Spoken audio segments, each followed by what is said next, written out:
Un programa dedicado a revivir la democracia en Bolivia. Esto es Urnas y Votos.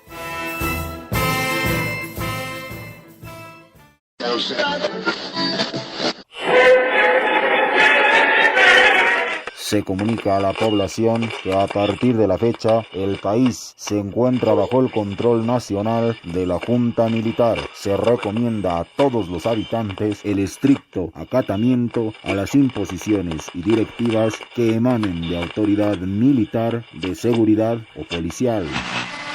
Ay, la democracia. Fue difícil la reconstrucción de la democracia en Bolivia. Pero mejor rememoremos ¿cómo fue este largo periodo? Hoy, en Urnas y Votos, recordaremos los gobiernos militares.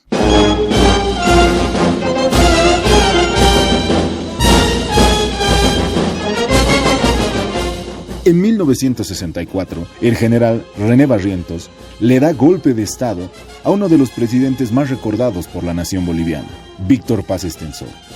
Barrientos gobierna hasta 1969, año en el que muere en un accidente aéreo. Posterior a esto, el vicepresidente Luis Adolfo Siles sube al poder. Este mismo año que asume la presidencia Siles, es destituido por el general Alfredo Obando, y este es depuesto por el general Juan José Torres, comandante de las Fuerzas Armadas en ese momento. Pero, ¿cuál es la diferencia de este golpe de Estado y los demás? Torres asume como presidente en un levantamiento popular con participación de trabajadores, organizaciones campesinas, movimientos universitarios y su grupo de militares, obviamente.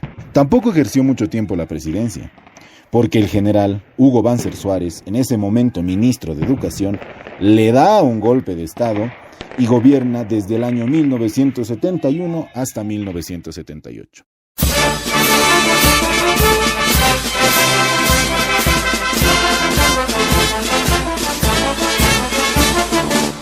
Finalmente, Banzer es obligado por la presión social a convocar elecciones generales. Después de esa oscura etapa de largos gobiernos militares, por fin en el año 1979 hubo una elección democrática y ningún partido logró la mayoría absoluta de votos. Sin embargo, los partidos más votados fueron UDP, liderizada por Hernán Siles Suazo, y la alianza MNR, encabezada por Víctor Paz Estenssoro. Y como no se ponían de acuerdo ambos partidos, esta situación fue llamada por los políticos de la época empantanamiento. Finalmente, acordaron entregar el gobierno al presidente del Senado de entonces, Walter Guevara Arce. Pero para entender cómo fue la votación, revisemos el atlas electoral y la distribución de escaños.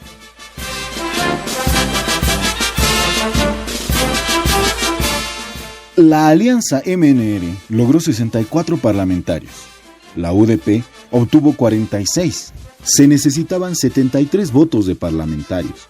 Y si sumábamos los parlamentarios de ambos partidos, llegábamos a 110 votos en el mismo Congreso, que eran más que suficientes. Pero como ya sabemos, nadie cedió.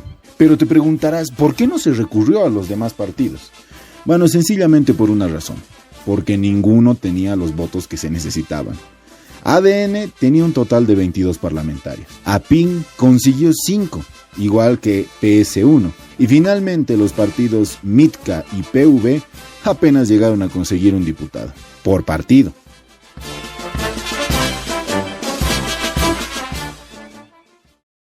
¿Qué fue lo más importante de esta elección? Pues, aunque no lo creas y la verdad suene muy descabellado, fue la primera vez en Bolivia que se utilizó solo una papeleta, como hoy en día, donde se encontraban todos los partidos políticos. La famosa papeleta multicolor y multisigno. Pero, ¿cuál es la importancia de esta papeleta? Bueno, anteriormente, cada partido político tenía su propia papeleta, lo que abría muchas posibilidades de manipulación de votos. Pero bueno, volviendo al presidente Walter Guevara Arce, finalmente fue posesionado el 6 de agosto de 1979. Pero poco duró su mandato. 3 meses después, En noviembre volvieron los golpes de Estado. Esta vez fue el coronel Alberto Natush Buch, que ejecutó la masacre de Todos Santos.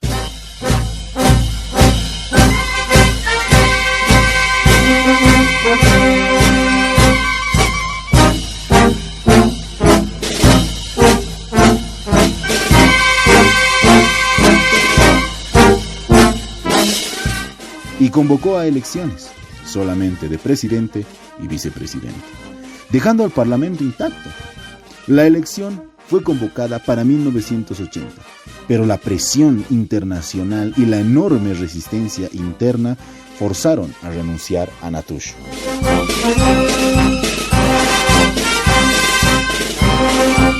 Esta vez, los partidos con representación en el Congreso se pusieron de acuerdo y entregaron la presidencia de la República a Lidia Gayler, la primera presidenta mujer en Bolivia, en ese momento presidenta de la Cámara de Diputados. Ya en enero de 1980 se convoca a elecciones y en junio de ese mismo año se las lleva a cabo. Pero un mes después, en julio, el 17 de julio exactamente, Luis García Meza, en ese momento comandante del ejército, irrumpe el gobierno imponiendo lo que él llamó Gobierno de Reconstrucción Nacional. Y su intención era gobernar 20 años. Este gobierno dictatorial resultó peor que los anteriores, que además de suspender los derechos civiles y políticos de los bolivianos, cometió otras violaciones de derechos humanos. Y encima se vinculó con organizaciones de tráfico de drogas ilícitas y saqueo de los recursos naturales y bienes del Estado.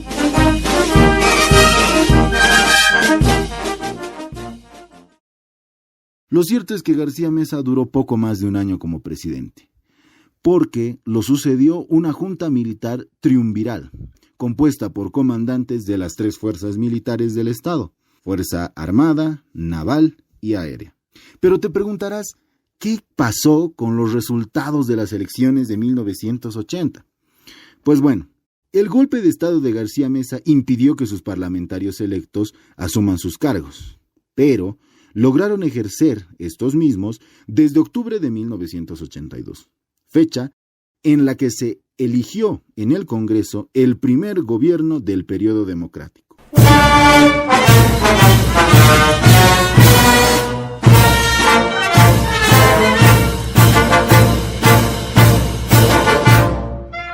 ¿Cómo sucedió? Pues ganó la Unión Democrática Popular, UDP, liderada por Hernán Siles Suazo. Ganó con 38,7% de votos, pero en el Parlamento no existía una mayoría que tenga la mitad más uno de los 130, o sea, 66 parlamentarios.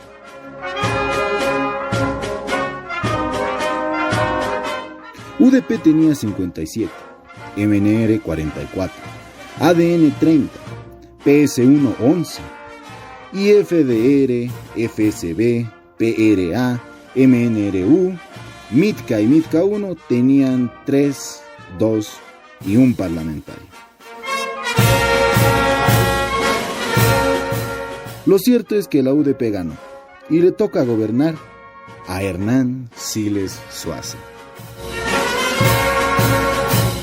En el próximo programa de Urnas y Votos será menos traumático. Hablaremos sobre la democracia pactada en Bolivia, con el capítulo Una para Todos. No te lo pierdas.